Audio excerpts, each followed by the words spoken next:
Season లో, ఆ period లో she is unclean. Is it wrong? No. Is it necessity? Absolutely. అంటే దేవుడు ఒక స్త్రీ దేహాన్ని అలాగే డిజైన్ చేశాడు. It is necessary. Is it a curse?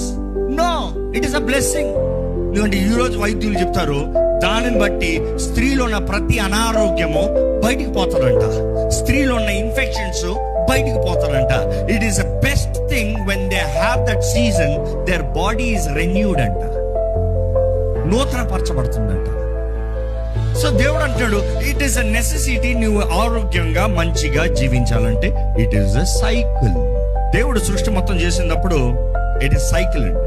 ఎందుకంటే ఒక స్త్రీకి ఆ సైకిల్ లేకపోతే పిల్లలు ఉండరు, తెలుసా? If that cycle is not there, you don't have children. పిల్లలు ఎలా వస్తారు? ప్రిపరేషన్ బాడీలో ఉండాలంటే that cycle has to be there. కానీ anything too long is dangerous. ఎప్పుడు మారాల్సింది అప్పుడు మారకుండా, ఎప్పుడు జరగాల్సింది అప్పుడు జరగకుండా జీవితం స్థిరమైపోతే, what would you do if your life gets stagnant?